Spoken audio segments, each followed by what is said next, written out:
ಎದುರಿಸಲು ಈ ದೇವಲೋಕವಲ್ಲ, ಈ ಮಾನವ ಲೋಕವಲ್ಲ, ನರಲೋಕವಲ್ಲ, ಯಾವ ಲೋಕದಲ್ಲೂ ನನ್ನನ್ನು ಎದುರಿಸುವ ಶಕ್ತಿ ಯಾರಿಗೂ ಇಲ್ಲ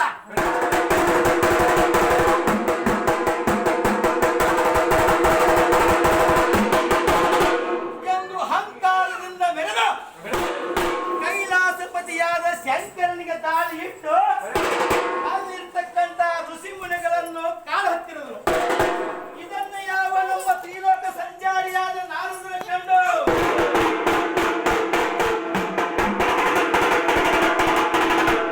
ಶ್ರೀ ವೀರಭದ್ರ, ಶಂಕರ, ನಿಮ್ಮ ಬಳಿಗೆ ನಾನು ಬಂದಿರುವೆ ಕೇಳಾಗಿ ಬಗ್ಗೆ ನಾರದ ಮುನಿಗಳೇ ನನ್ನ ಹತ್ತಿರ ಬರಲು ಕಾರಣವೇನು?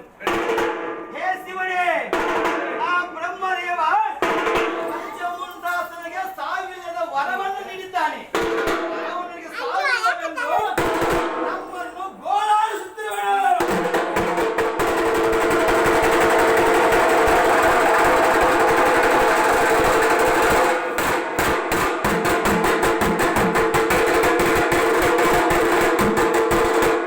ಆದರೆ ಆ ಬ್ರಹ್ಮದೇವನು ತನ್ನ ಮನಸ್ಸಿಲ್ಲದೆ ಒಂದು ವರವನ್ನು ಕೊಟ್ಟಿದ್ದಾನೆ.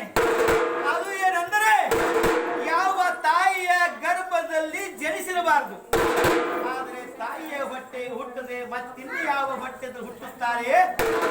ಆವಾಗಿ ಅಂತಹ ವರವನ್ನು ಪಡೆದು ನಮ್ಮ ಕೈಲಾಸ ನಾಥನಲ್ಲಿ ಬಂದರು.